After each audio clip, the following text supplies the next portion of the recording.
لوازم‌های نخستین تیرمای امسال و قبل از تفسیر خبرگزاری شد توجه کنید به سرخط موضوعهای روز.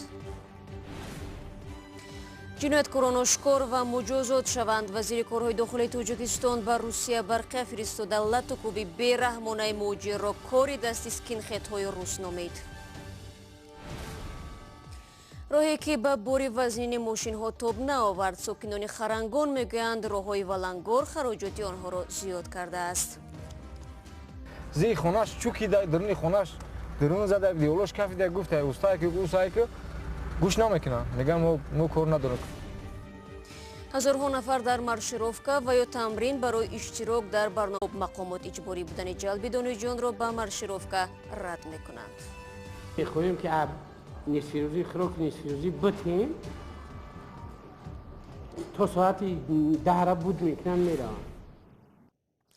وزارت کارهای داخلی تاجیکستان به نوار لطوکوبی بی‌رحمانه یک موجی را سوی ملتگرایان روس واکنش نشان داد. در پی رسانه شدن ثبت رمضان رحیمزاده وزیر کارهای داخلی به همتای روسش برقی فرستاد تا برای پیدا کردن جنایتکاران مساعدت کند. آخر هفته گذشته نوار لطوکوب و کردباران شدن جوانی احتمالاً تاجیک به شبکه‌های اجتماعی راه یافت و خشم کاربران در تاجیکستان را برانگیخت. همکارم طاهری سفر این مسئله را پیگیری کرد و پیش از آغاز برنامه اول از او پرسیدم که رمضان رحیمزاده مشخصاً چی خواسته است. بله شهلا دفتر مطبوعات وزارت امور داخلی روز 2 سپتامبر خبر داد که رمضان رحیمزاده بعد از رسانه شدن نوار لطوکوب مهاجر به وزارت کارهای داخلی روسیه برقی فرستاده و در آن حمله به مهاجر تاجیک را بی‌رحمانه و یا کاری دستی اسکین‌خیت‌ها یا گروه ملتگرایان روس خوانده است. بیانیه بعد از آن نشر شد که کاربران شبکه‌های اجتماعی از زمان نشر ویدیو در روز جمعه 3 آگوست مقامات تاجیکستان را به بی‌توجهی نسبت به این ویدیو ایبدار کردند. دفتر مطبوعات وزارت گفت رمضان رحیمزاده از همتای روس خود خواست که جهت سری وقت آشکار کردن جنایت با جوابگری کشیدن جنایتکاران و تحت نظارت قطعی گرفتن تفتیش این جنایت مدهش مساعدت کند. مسئولین وزارت امور داخلی تاجیکستان میگویند ساختارهای وزارت مهنت در روسیه هم وظیفه‌دار شدند با مقامات مسکو در ارتباط باشند و برای آشکار کردن جنایت کمک رسانند.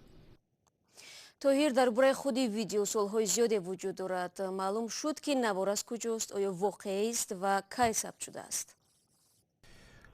شاید بسیاری ها دیده باشند که در این نوار صحنه لطوکوب بی‌رحمانه یک مرد و زخمی کردن او با کارد از سوی چند جوان در روسیه ثبت شده است. حمله‌وران او را تاجیک خطاب میکنند و بارها برای آنکه در وطن خودش نایستاده به روسیه آمد تحقیر میکنند.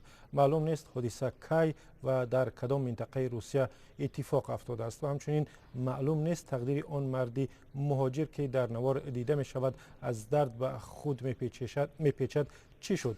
مقامات تاجیک گفتند که تا حال شخصیت جوانی در نوار بوده را مشخص نکردند و معلوم هم نیست در واقع این جوان تاجیک هست یا نه، چون از این گونه نوارها زیاد هم نشر میکنند. نواری 3 دقیقه‌ای در فیسبوک و شبکه‌های دیگر اجتماعی با واکنش‌های مختلف کاربران روبرو شده است. برخی از به حقوقی مهاجران تاجیک در روسیه شکوه کرده پرسیدند که آیا او زنده باشد یا فوت دیده است. بعضی تخمین زدند که شاید آن مهاجر تاجیک نبود.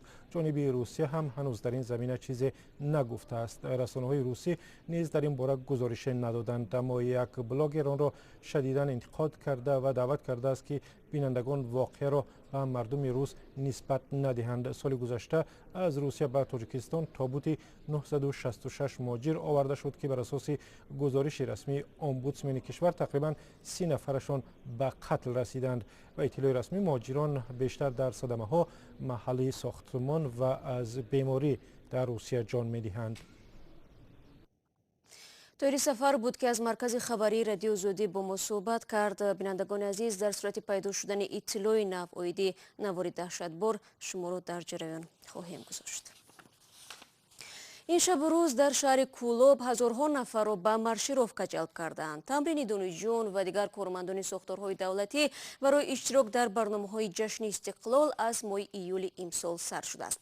هرچند مقامات میگویند که رفتن دانشجویان به مارشیروفکا مجبوری نیست، اما برخی از دانشجویان گفتند از ناچاری به این معرکه میروند. گزارش محمود رحمتزاده را از رستم جانی میشنویم. زیاده از 3000 دانشجوی دانشگاه کولوب قریب 2 ماه می شود برای پیشواز رئیس جمهور در خیابانها و ورزشگاه مرکزی این شهر تمرین می کنند.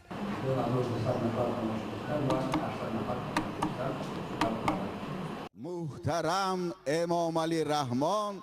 این معرکه با نام مارشیروفکا در تاجیکستان معمول است و یک نمایش بزرگ فرهنگی و سیاسی است که بخش بزرگ آن به توصیف کارهای راهبر سیاسی بخشیده می شود. این محفل آراستن یک جا تشکر میگویم به همه اشتراک داران. بهای امتحانات بعضی از دانشجویان را به شرط اشتراک در مارشیروفکا نگذاشتند و آنها مجبورند تعطیل خود را در هوای گرم تابستان با چرخیدن و افشاندن دستها سپری کنند. بعضی دخترها هم از ترس سوختن پوست رویشان از نورهای آفتاب نقاب می‌بندند. وزارت فرهنگ تاجیکستان میگفت اشتراک در چرابینی‌های فرهنگی مجبوری نیست. دانشجویان میترسند اگر اشتراک نکنند بهای غیر قناعت بخش میگیرند، آنها را از دانشگاه میرانند. والدین بارها شکایت کردند فرزندانشان در آوان تحصیل به معرکه‌های سیاسی جلب میشوند و این کار به دانش آموزی آنها تأثیر منفی میرساند. مسئولین معارف میگویند خواننده‌های مکتب و دانشجویان فقط بعد درس در چرابینی‌ها اشتراک میکنند. دانشجویان برای اشتراک در چرابینی‌ها معاش نمیگیرند، فقط روز 10 سامانی برای صرف خوردن به آنها میدهند. برای بعضی دانشجویانی که در شهر اقربا ندارند خوابگاه هم خواهند داد. چای میتیم یا پیاله چایشون حتما، لیکن میخوایم که نصف روزی خوراک نصف روزی بتیم تا ساعت 10 بود میکنن میرن. برای برگزاری چنین چرابینی‌ها میلیون‌ها سامانی از بودجه دولت صرف و بعضا هم از معاش کارمندان دولت حصه گرفته می شود. رو می‌رویم به موضوع دیگر. وزیر امور خارجه آمریکا چند پیش تخمین زد که گروهی به نام دولت اسلامی در عراق و سوریه از نو گروه بندی می‌کند. او در این باره بعد از آن صحبت کرد که داعش مسئولیت یک حمله مرگبار در افغانستان را بر دوش گرفت. در بمبگذاری عروسی ماه گذشته بیش از 80 نفر کشته شدند. خبرنگار صدای آمریکا ندیم یعقوب در گزارش خطر گروهی دولت اسلامی برای کشورهای آسیای جنوبی از جمله افغانستان را به بررسی گرفته است. گزارش را مومن احمدی تقدیم می‌کند. ماه فوریه امریکا از شکست داعش در سوریه و عراق خبر داد.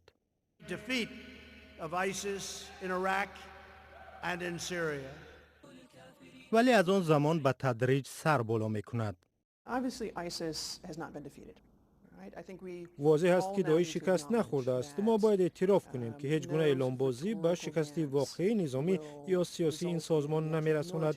آن را با توییت یا بیانیه مطبوعاتی مغلوب کردن نمی‌توانید. اگرچه گروه قلمروهای زیادی را از دست داد، اما همچنان از طریق اینترنت پهن می شود. خطر اساسی حالا حمله ها به پیروی از داعش است. این گروه مستقیم به آمریکا حمله کردن نمی تواند، ولی با استفاده مؤثر شبکه‌های اجتماعی جوانان را افراطگرا می کند، اعضا می یابد و یا حتی با ویدیو تمرین می دهد. تحلیلگران نگرانند داعش نه تنها در عراق بلکه در افغانستان گروه بندی می کند. به اندیشه من افغانستان برایشان جای خوبه برای دیگر بار از سر برداشتن است. تحلیلگران میگویند طالبان هم می توانند در دور نگه داشتن داعش از افغانستان سهم داشته باشند. اگر هنگام مذاکرات صلح برای طالبان نقشی در افغانستان داده شود، پس آنها هم مجبور می شوند برای منفعت خود منطقه های کشور را امن نگه دارند. به اندیشه تحلیلگران ممکن است داعش در پاکستان هم جای پیدا کند. برمیگردیم به تاجیکستان. نتیجه بکار کرده شد و انتخاب از نو صورت گرفت. چنین شد نتیجه گزارشی رادیو آزادی که نیم ماه پیش از جنجال نوبینایان تاجیک در آستانه انتخاب رئیس نو قصه کرده بود. اکنون گروه نوبینایانی که قبلا ناراضی بودند میگویند به شفاف انتخاب شدن رهبری نوی جمعیتشان باوری دارند و همین گونه امید میبندند که وضع آنها بهتر می شود. سروینوزی روح الله و شهلای عبدالله جریان انتخاب وکیلان را به واسطه نظارت کردند. نوبینایان ناراضی از نتیجه انتخاب وکیلان جمعیت نوبینایان در 2 هفته قبل میگویند بعد از نشر مطلب در رادیو آزادی درخواستشان پذیرفته شد. نتیجه جلسه قبلی به اعتبار و روز 30 آگوست آنها از نو وکیل انتخاب کردند. مجلس از نو برگزار شد، عدالت جاری شد، حق به حقدار رسید، بروزگی طرفین بود، یگام اعتراض نبود، همه راضی بود این مجلس.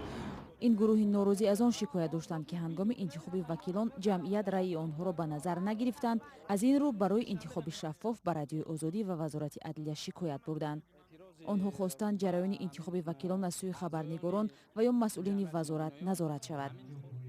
هرچند تا هنوز نامه شکایتی نوبینایان در وزارت عدلیه در حال بررسی است، گروه ناراضی میگویند نشر مطلب در رادیو آزادی برای برگزاری یک جلسه دیگر مساعدت کرد. هرچند حضور خبرنگاران ناراحتی رهبران فعلی این جمعیت را به بار آورد، ولی انتخاب وکیلان با پافشاری گروه از نوبینایان ناراضی از نو برگزار شد. 2 هفته قبل گروه از نوبینایان ناراضی ادعا کردند که رهبریت جمعیت رأی آنها را به فایده خود می‌دزدد و به قول اعضای ناراضی رهبریت فعلی حقوق آنها را نادیده می‌گیرد. ما کمبودی داریم که یک چیز تشکیل کنند که ما جوانایی که علم آموختگی نیستیم، آموزشی نیستیم، آموزشی نیستیم، در همین چیزا یک دستگیری شما تا که ما یک علم یک کسی به خود بیاموزیم، به خود کسب بگیریم. انتخاب رئیس جمعیت نوبینایان در تاجیکستان در 7 سال یک بار برگزار می شود. رئیس را وکیلان انتخاب می کنند که از نوبینایان منطقه‌های گوناگون نمایندگی می کنند. انجمن غیر نوبتی برای انتخاب رئیس نوبینایان به روز 18 سپتامبر این سال تعیین شده است. جمعیت نوبینایان که 9000 اعضا دارد، یکی از اتحادیه‌های بزرگ غیر دولتی است که مؤسسه و کارخانه هم در اختیار دارد. در این قسمت برنامه گزارش داریم که راههای ولنگار خرنگان نویه ورزاب را به نمایش میگذارند. ساکنان این موضع میگویند جاده هایشان را ماشین های باربر خراب کرده و مقامات با مشکلاتی جای داشته از پشت پنجه نگاه میکنند. مولراجع یوسفی موضوع را ادامه میدهد. این راه به موضع سر اهالی خرنگان میبرد. از اینجا برای کارخانه سمنت دوشنبه روزانه 10 تن سنگ میکشند. در 2 سال اخیر این راه زیر بار وزنین به قول ساکنان کس ناگذر شده است. ماشینمان بالونش میکفد، ویرون میشه، نه طرف پرژین شکستگی، راه وابشه بیزی باید. مردم با رانندگان ماشین‌های بارکش دعوا و جنجال میکنند. میگویند راه و خانه ها را ویران میکنند و هم گرد و چنگ را میخیزانند. شده داخت بالا خرنگانی بالا دکی مردک زی خونش چوکی درنی خونش درون زده دیولوش کافی گفته استاد که گوش نمیکنه. میگم ما کار نداریم، کم از دولتی کار دولتیه. راه‌های ویران خراجات مردم را هم زیاد کرده است، چون هر ماه ماشین تعمیر میکنند. ما همین خلق خرنگان رو میکشیم دا تو خرنگان بالا همین راه میخله همین هر ماه قریب 250-300 میدامی ریمون میکنیم. رانندگان ماشین‌های بارکش اعتراف میکنند که باری وزنین راه را ویران میکند. شغله که برای هموار کردن میریزند در نمیپاید و زیاد کمک هم نمیکند. این ماشین وزنین هم میشینه، سنگ میشینه. فقط زمستون با وحشه جزیر میشه. مقامات میگویند در غم مردم هستند ولی از صحبت خودداری میکنند. ابو سعید اکراموف کاتب جماعت محله گفت این مشکل را همه میدانند از جمله تلویزیون‌های دولتی. برای همین حاجت صحبت با دیگر خبرنگاران نیست. راه خرنگان قبلا هموار بود. سنگ برای کارخانه سمنت با راه تنابی میرسید. از بس که استحصال سمنت زیاد شده است، ماشین‌های بارکش را هم جلب کردند. ولی معلوم نیست که این راه از حساب سمنت خودی تعمیر می شود و مردم هم جنگ و دعوا با رانندگان را بس می کنند. 15 دقیقه که در اختیار داشتیم به پایان میرسد. برای همراهیتان سپاسگزاریم. تا 24 ساعت دیگر که نشر نوی برنامه تقدیم می شود از وبسایت رادیو آزادی استفاده کنید. گزارش‌ها و نوارهای جالب در آزادی ویدیو کانال ما در یوتیوب دسترس است. صفحه های ما در شبکه‌های اجتماعی در خدمت شماست. فردا نوید بامدادی داریم. یادتان نرود تا فردا. خدا نگهدار.